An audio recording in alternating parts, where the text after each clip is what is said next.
بسم اللہ الرحمن الرحیم۔ السلام علیکم دوستو، welcome to our religion Islam channel.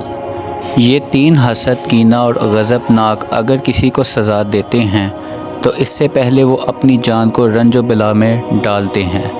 حسد کو کسی سے دوستی نہیں اور خائن سے کبھی وفا نہیں ہوتی۔ مسعود کی نعمت کے زوال کے سوا حاسد کے مرض کا کوئی علاج نہیں ہوتا۔ حسد غم میں، جاہل حیرانی میں اور حرص مصیبت میں مبتلا رہتا ہے۔ حسد خیال کرتا ہے کہ مسعود سے نعمت زائل ہو کر اسے مل جائے گی، جبکہ یہ خیال بالکل غلط اور فضول ہوتا ہے۔ حسد ایک لا علاج بیماری ہے جو حاسد یا مسعود کی موت تک دور نہیں ہوتی۔ اے اللہ تبارک و تعالی، جیسا کہ ان لوگوں کا خیال ہے اس سے زیادہ مجھے اچھا کر دے، اور جو میرے عیب انہیں معلوم نہیں وہ اپنے فضل و کرم کے ساتھ اپنے دامن عفو میں چھپا دے۔ حسد ہمیشہ حسرت میں رہنے کی حالت اور حرص برائی کی بنیاد ہوتی ہے۔ دوستو، حسد ایک بہت بڑا عیب ہے اور نہایت تکلیف دہ زخم ہے۔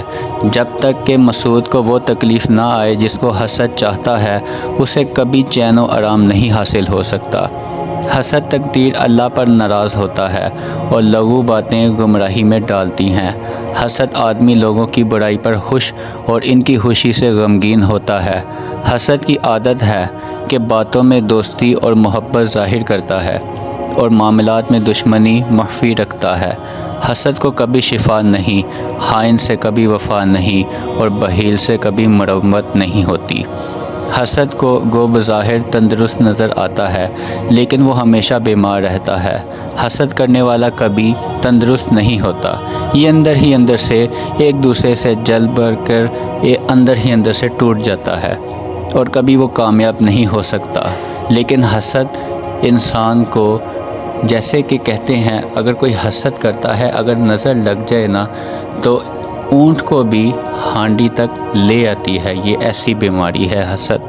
حسد غم پیدا کرتا ہے اور غم بدن کو پگھلا دیتا ہے۔ اس شخص نے بزرگی کو حاصل نہیں کیا جس نے حسد کو اختیار کیا۔ اپنے دل کو حسد سے پاک رکھو، کیونکہ یہ ایک اندرونی غم ہے جو گھن کی طرح بدن کو اندر ہی اندر کھا جاتا ہے۔ حسد بہت کمینی خصلت اور بخل ایک طرح کا عذاب ہے۔ ایمان نہایت افضل، ایمانت اور شہوت پرستی بہت بڑا دشمن ہے۔ حسد کبھی خوش نہیں ہوتا اور عقل مند کبھی دھوکہ نہیں کھاتا۔ حسد ذلیل کرتا ہے اور کینہ سے بیماریاں پیدا ہو جاتی ہیں، جبکہ نبی پاک صلی اللہ علیہ وآلہ وسلم نے ہمیں حسد اور کینہ سے منع فرمایا ہے۔ حسد بدن کو مٹا دیتا ہے اور شریف آدمی حسد سے بیزار رہتا ہے۔ حسد کا ثمرہ دنیا اور آخرت کی شقاوت اور بدبختی، اور عقل کا ثمرہ دنیا سے ناخوش ہونا اور نفس کی خواہش کو دل سے نکال دینا ہے۔ آدمی کا سب سے بڑا ساتھی حسد ہے اور سب سے برا ساتھی ہے یہ، اور دل میں جتنی چیزیں آتی ہیں ان میں سب سے بری مصیبت جہالت اور نادانی ہے۔ حسد ہمیشہ بیمار اور بخیل ہمیشہ ذلیل ہے۔ حسد سے پرہیز کیجیے کیونکہ یہ نفس کے لیے عیب ہے۔ حسد سے پرہیز کیجیے کہ نہایت بری خصلت اور سخت کبھی عادت ہے۔ دوستو، آخر زنگ ہی ہوتا ہے جو لوہے کو کھاتا ہے، یہاں تک کہ اسے بالکل مٹا دیتا ہے، ویسا ہی حسد بدن کو کھاتا ہے یہاں تک کہ اسے نحیف ولاغر بنا دیتا ہے۔ جس قدر کسی کے ساتھ حسد زیادہ ہو اسی قدر اس کے ساتھ کینہ اور عداوت بڑھ جاتی ہے۔ رنج و غم کا سبب حسد اور فتنوں کا سبب کینہ اور بغض ہے۔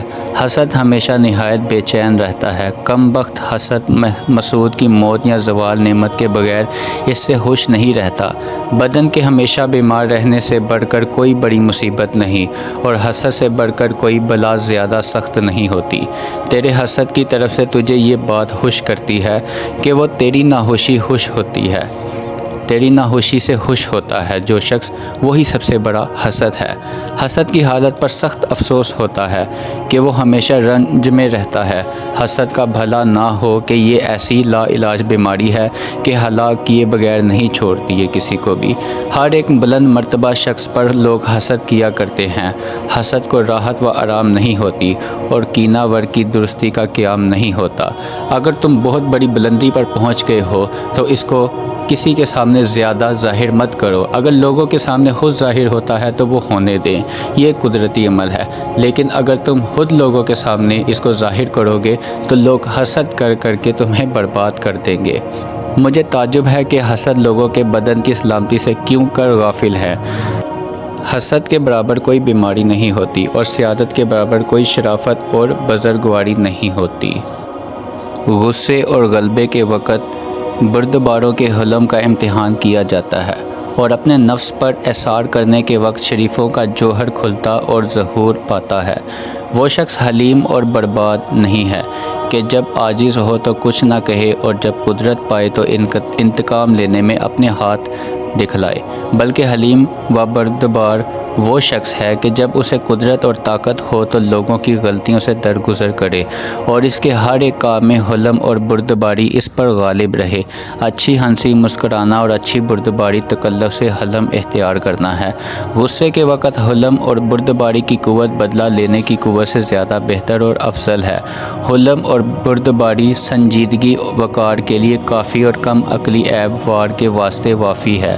جو شخص اپنے غضب کے خلاف کرتا ہے وہ حلم اور بردباری کے احکام پر چلتا ہے۔ جزاک اللہ۔